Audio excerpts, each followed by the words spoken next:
Apa kabar teman-teman? Kembali lagi bersama Sobat Hashtag, yang membahas berbagai informasi misteri, mitos, sejarah, dan fakta yang ada di dunia yang belum terpecahkan. Kali ini kita akan membahas misteri dukun AS yang membantai 45 pasiennya di Sumatera Utara, yang mana korbannya semua wanita. Tapi sebelum ke cerita, alangkah baiknya teman-teman menekan tombol subscribe di bawah video ini agar membantu channel ini agar lebih maju lagi.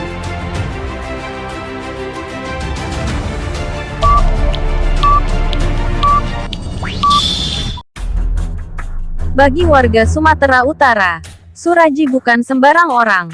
Ia yang biasa akrab disapa Dukun AS adalah tersangka pembunuhan berantai dengan korban tewas sebanyak 42 orang. Semua korbannya adalah perempuan. Aksi keji itu ia lakukan dalam kurun waktu tahun 1986 sampai tahun 1994 di Desa Sei Semayang, Kecamatan Sunggal, Kabupaten Deli Serdang. Motif pembunuhan didasari klaim Suraji atas wangsit dari mendiang ayah yang memerintahkannya untuk membunuh 70 perempuan agar jadi sakti mandraguna. Penampilan Dukun AS tak terlihat kontroversial.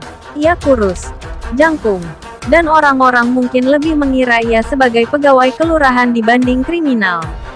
Suraji dibesarkan oleh pasangan Jogan dan Sartik. Sang ayah, yang berprofesi sebagai dukun, meninggal kala ia baru berusia 7 bulan. Masa kecilnya hampir sama dengan anak-anak desa pada umumnya, bermain dan berlarian di ladang.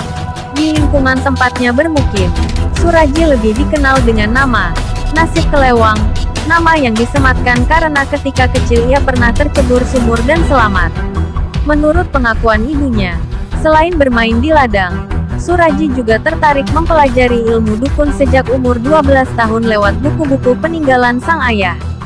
Hidup Suraji berubah 180 derajat saat ia memutuskan untuk berpoligami. Tak tanggung-tanggung, Suraji menikahi 2 perempuan sekaligus yang semuanya masih punya pertalian saudara dengan istri pertamanya, Tumini. Suraji menikah lagi dengan alasan ingin punya anak perempuan, sesuatu yang tidak didapatkannya bersama Tumini. Pada saat bersamaan, Suraji kian getol menyelami lautan Kelengit.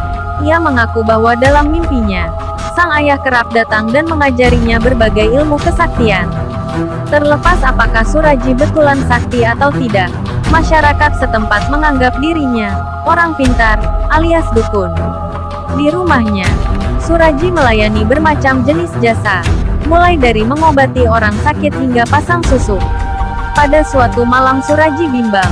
Pasalnya, mendiang sang ayah kembali datang di mimpinya. Dalam pertemuan itu, sang ayah berpesan, jika ia ingin ilmunya semakin sakti dan bisa memberikan kebaikan bagi orang-orang di sekitar, ia harus mengorbankan setidaknya 70 nyawa perempuan. Setelah lama menimbang-nimbang, Suraji akhirnya melaksanakan petuah sang ayah. Maka, diburulah sejumlah perempuan untuk ditumbalkan. Aksi brutal Dukun AS mulai terendus pada 1997. Aparat Mapolsek Sunggal menemukan 42 rangka manusia di ladang tebu di Dusun Aman Damai, Kecamatan Sunggal, Kabupaten Deli Serdang, Sumatera Utara. Rata-rata korban berumur 13-27 tahun. Dalam laporan dijelaskan bahwa penemuan tersebut berangkat dari informasi seorang pemuda lokal yang tanpa sengaja mendapati mayat tanpa busana di ladang tebu. Korban bernama Sri Kemala Dewi. Mulanya polisi mengira pelaku pembunuhan adalah suami Dewi sendiri. Sebab, menurut keterangan warga, keduanya sempat terlibat pertengkaran pada malam sebelum Dewi menghilang. Akhirnya, seorang warga bernama Andreas yang bekerja sebagai tukang beca itu mengaku pernah mengantarkan Dewi ke rumah Suraji guna melakukan konsultasi. Polisi lantas menindaklanjuti keterangan Andreas. Datanglah mereka ke rumah Suraji. Saat ditanya polisi, Suraji mengaku Dewi memang mengunjungi rumahnya. Namun, terang Suraji, Dewi pulang selepas maghrib. Pengusutan kasus sempat terhenti karena bukti-bukti yang ditemukan tak cukup. Tapi, polisi tak kehilangan akal. Mereka kemudian mendalami sejumlah laporan orang hilang dalam beberapa tahun terakhir. Dari hasil pendalaman ditemukan 1 benang merah. Sebagian besar korban adalah pasien Suraji.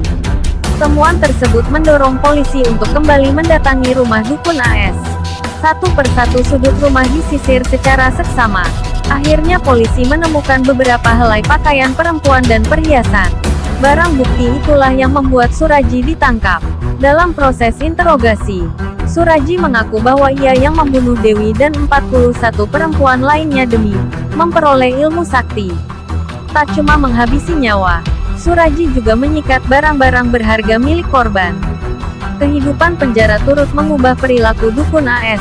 Dia pun bertobat dan membuang semua ilmu kebatinan yang dimilikinya selama ditahan. Dukun AS diberi penjelasan dari segi agama bahwa ilmunya tersebut dapat mempersulit dirinya ketika dijemput ajal nanti. Nasihat tersebut diterima dukun AS sehingga terpidana mati itu segera membuang ilmu kebatinan yang dimilikinya. Sejak membuang ilmu kliniknya, dukun AS rajin mengikuti pengajian yang diselenggarakan 2 kali sebulan di lapas kelas 1 Tanjung Gusta Medan. Setelah divonis mati oleh Pengadilan Negeri Lubuk Pakam, Deli Serdang, pada tanggal 10 Juli tahun 2008, 3 peluru dari Brigadir Brimob Polda Sumut menembus dadanya. Dukun AS pun tewas di tempat. Atas permintaan keluarga, jenazahnya langsung dikebumikan keesokan harinya. Kendati sudah dieksekusi mati, penolakan terhadap dukun AS masih kencang. Warga desa Sei Semayang, tempat tinggal dukun AS, tidak terima apabila dukun AS dikuburkan di desa mereka.